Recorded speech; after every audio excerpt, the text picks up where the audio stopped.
السلام علیکم ورحمۃ اللہ وبرکاتہ۔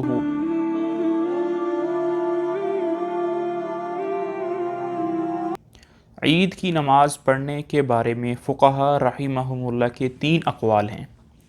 کچھ فقہا رحمہم اللہ فرماتے ہیں کہ عید کی نماز پڑھنا یہ واجب ہے، کچھ فقہا فرماتے ہیں کہ عید کی نماز پڑھنا یہ سنت ہے، اور کچھ فقہا یہ فرماتے ہیں کہ عید کی نماز پڑھنا فرض کفایہ ہے۔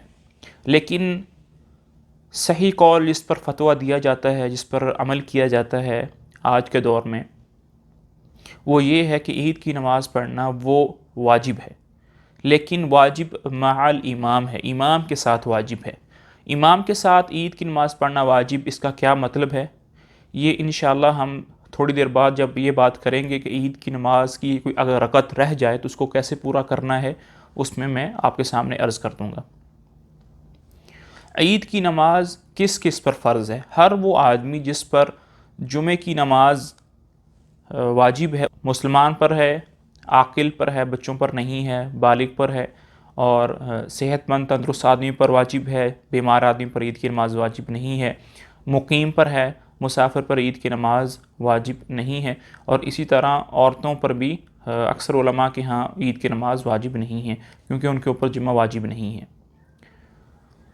عید کی نماز کا وقت تب شروع ہوتا ہے جب سورج طلوع ہونے کے بعد تقریباً 2 نیزوں کی مقدار بلند ہو جائے۔ یہ تقریباً 15 یا 20 منٹ بنتے ہیں، یعنی کہ جب سورج طلوع ہو جائے اس کے بعد 20 منٹ کا انتظار کرنے کے بعد ہم عید کی نماز پڑھ سکتے ہیں۔ عید کی نماز کا وقت شروع ہو جاتا ہے، اور زوال تک، ظہر کی نماز سے پہلے جو زوال کا وقت ہوتا ہے اس سے پہلے تک عید کی نماز کا وقت ہوتا ہے۔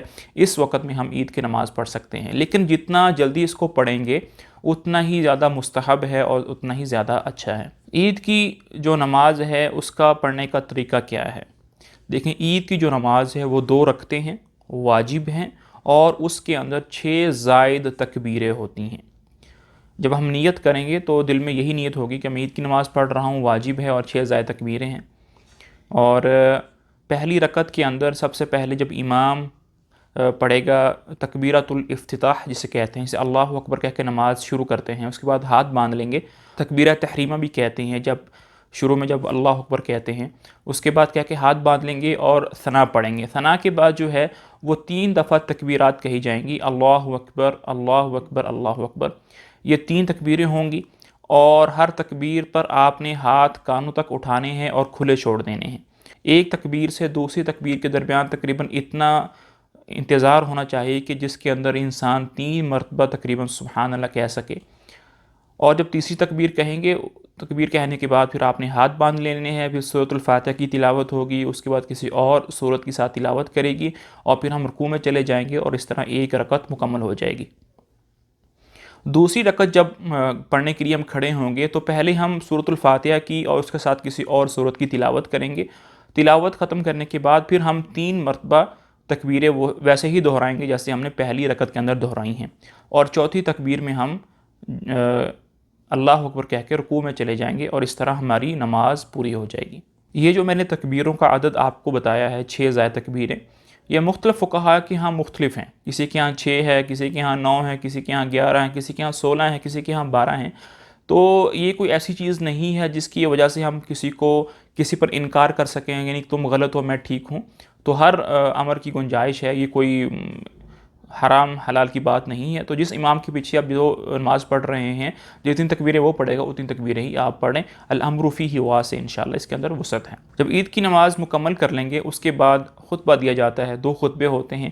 یہ جو خطبہ ہے یہ سنت ہے، یہ واجب نہیں ہے۔ سنت کا مطلب یہ ہے کہ اگر کوئی آدمی بغیر خطبے کے نماز پڑھ لے گا تو اس کی نماز تو ادا ہو جائے گی، لیکن اس نے اچھا کام نہیں کیا، کیونکہ سنت چھوڑنے کا گناہ اس پر لازم آئے گا۔ اس لیے عید کی نماز پڑھنے کے بعد ہم نے دیکھا کہ لوگ اکثر جو ہیں وہ گھروں کو چلے جاتے ہیں، تو ایسا نہیں کرنا چاہیے، بلکہ خطبہ سننا چاہیے، اور خطبے کے بعد گھروں کو تشریف لے جانی چاہیے۔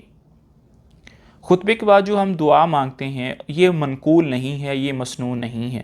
خطبے کے بعد جو دعا مانگی جاتی ہے اس کا ذکر کہیں بھی ثابت نہیں ہے، اور نہ ہی ہمارے سلف صالحین سے اس کا ثبوت ملتا ہے۔ لیکن جہاں پر دعا ہوتی ہے وہ اس وجہ سے ہوتی ہے چونکہ نماز کے بعد دعا مانگنا وہ سنت ہے، اس لیے عید کے خطبے کے بعد جو دعا مانگی جاتی ہے یہ اصل میں نماز کے بعد والی دعا مانگی جاتی ہے، تو اگر اس نیت سے مانگ لی جائے تو اس میں کوئی مذائقہ نہیں ہے۔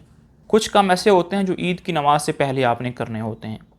مثال کے طور پر سب سے ضروری کام جو آپ نے کرنا ہے عید کی نماز پڑھنے سے پہلے وہ یہ ہے کہ آپ صدقۃ الفطر یعنی فطرانہ آپ ادا کر چکے ہوں، اور یہ واجب ہے۔ اور عید کی نماز پڑھنے سے پہلے غسل کرنا، مسواک کرنا، اور کچھ میٹھی چیز تناول کرنا، اور عمدہ لباس پہننا۔ دیکھیں یہاں پر ایک بات میں آپ کے سامنے یہ بھی کر دوں کہ دیکھیں نیا لباس پہننا یہ عید کے لیے شرط نہیں ہے۔ آپ کے پاس کوئی بھی جو لباس موجود ہے وہ عمدہ ہے، بہترین ہے، آپ اس کو پہن کر عید کی نماز پڑھنے کے لیے جا سکتے ہیں۔ ہمارے ذہنوں میں یہ بات بن گئی ہے کہ عید پر بس نیا سوٹ ہی بنانا ہے، یہ ضروری نہیں ہے۔ اگر اللہ نے وسعت دی ہے تو بنائے، ورنہ یہ ضروری نہیں ہے۔ آپ کے پاس جو موجودہ لباس ہیں آپ کے، اس میں سے جو سب سے زیادہ عمدہ ہے، بہترین ہے، آپ اس کو زیب تن کر سکتے ہیں، اور خوشبو کا استعمال کرنا چاہیے۔ اور جب آپ عید کی نماز پڑھنے کے لیے جا رہے ہو تو راستے میں چلتے چلتے تکبیرات تشریق جسے ہم کہتے ہیں اللہ اکبر لا الہ الا اللہ واللہ اکبر للہ الحمد، ان تکبیروں کو آہستہ آہستہ عیدگاہ کی طرف جاتے وقت اس کو پڑھنی چاہیے۔ ایک اور بات یہ ہے کہ عید کی نماز کے دن کوئی نفل نماز نہیں ہے جب تک امام خطبہ نہ دے دیں۔ جیسے عام دنوں کے اندر ہم اشراق پڑھتے ہیں، چاشت پڑھتے ہیں، یہ نمازیں جو ہیں وہ عید کے دن پڑھنا مکروہ ہیں۔ آپ فجر کی نماز کے سے لے کر اور امام کے خطبے تک اس وقت کے درمیان کوئی بھی نفلی نماز پڑھ نہیں سکتے، کیونکہ یہ مکروہ ہے۔ کچھ ممالک کے اندر مساجد بند ہیں، جیسے سعودی عرب کے اندر کرونا وائرس کی احتیاطی تدابیر کو سامنے رکھتے ہوئے مساجد بند ہیں، اور نمازیں جو ہے ہم گھروں کے اندر ہی پڑھ رہے ہیں، اور رمضان بھی سارا گھروں کے اندر، تراویح بھی گھروں کے اندر پڑھی ہیں۔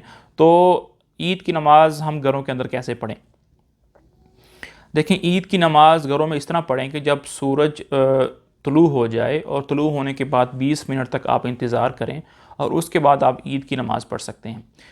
جب آپ گھروں کے اندر نماز پڑھیں گے تو اس میں خطبہ نہیں ہوگا، کیونکہ خطبہ جو ہوتا ہے وہ اس کا دینا وہ امام کی ذمہ داری ہوتی ہے، اور ویسے بھی وہ سنت ہے، اور ان حالات کے اندر خطبہ آپ نہیں دے سکتے کیونکہ خطبہ مسجد کے اندر ہی ہوگا۔ تو آپ 2 رکعت نماز اس کیفیت اور طریقے کے مطابق پڑھیں گے جو میں نے پہلے ذکر کر دیا ہے، اور 2 رکعت نماز پڑھ کے آپ عید کی نماز سے فارغ ہو جائیں گے۔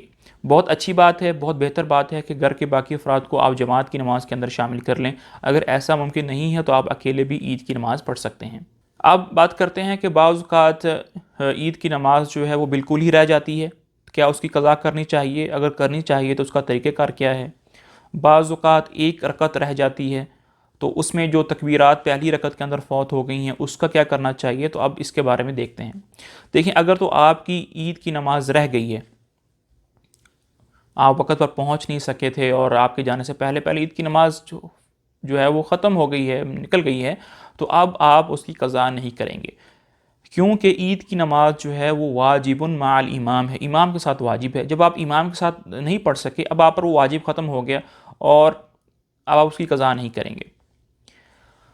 دوسری شکل اس مسئلے کی یہ بنتی ہے کہ آپ عید کی نماز پڑھنے کے لیے گئے، جب آپ نے دیکھا کہ امام جو ہے وہ دوسری رکعت کے رکوع میں چلا گیا ہے، تو اگر تو آپ کو یقین ہے کہ مجھے اتنا وقت مل جائے گا کہ میں تکبیرات پڑھ کر امام کے ساتھ رکوع میں شامل ہو جاؤں گا، تو آپ کو نیت باندھ کر تکبیرات کہہ کر فوراً رکوع کے اندر چلا جانا چاہیے۔ لیکن اگر آپ سمجھتے ہیں کہ وقت کم ہے، اگر میں تکبیرات کہنا شروع کر دوں گا تو امام رکوع سے کھڑا ہو جائے گا، تو آپ نیت باندھ کر فوراً رکوع کے اندر چلا جائیں، اور رکوع کے اندر ان تکبیرات کو اللہ اکبر اللہ اکبر اللہ اکبر کہہ دیں۔ اگر رکوع کے اندر آپ چلے گئے تھے اور آپ نے 1 تکبیر کہی تھی یا 2 کہی تھی، یا کچھ تکبیریں کہہ لی تھیں، کچھ باقی تھیں کہ امام رکوع سے کھڑا ہو گیا، تو جتنی تکبیرات آپ نے رکوع میں کہہ لی ہیں وہ ہو گئی ہیں، باقی تکبیرات جو آپ کی رہ گئی ہیں وہ آپ سے ساقط ہو گئی ہیں، اب ان کا ادا کرنا آپ کے لیے ضروری نہیں ہے۔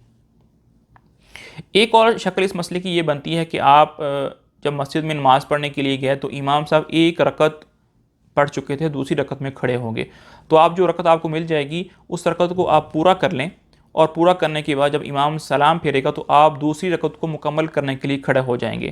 اب اس میں کیا کرنا چاہیے؟ پہلے تکبیرات پڑھنی چاہیے یا پہلی نماز پوری کرنی چاہیے؟ پہلے جو ہے وہ نماز سورۃ الفاتحہ پڑھنی چاہیے، اور پھر کوئی اور سورت پڑھنی چاہیے، اور اس کے بعد 3 تکبیریں کہہ کر آپ اپنی دوسری رکعت مکمل کر لیں۔ بعض علماء نے یہ بھی کہا ہے کہ نہیں، پہلے تکبیرات کہنی چاہیے پھر نماز مکمل کرنی چاہیے، لیکن عبداللہ بن مسعود رضی اللہ تعالی عنہ کا مسلک اور مذہب یہی ہے کہ دوسری رکعت کے اندر پہلے جو ہے تکبیریں نہیں کہنی چاہیے، پہلے نماز پوری کرنی چاہیے، سورۃ الفاتحہ پڑھنی چاہیے، کوئی اور سورت پڑھنی چاہیے، اس کے بعد تکبیرات کہہ کر اپنی نماز کو مکمل کیا جائے۔ یہ اس حالت میں تھا جب آپ سے ایک رکعت فوت ہو گئی ہو۔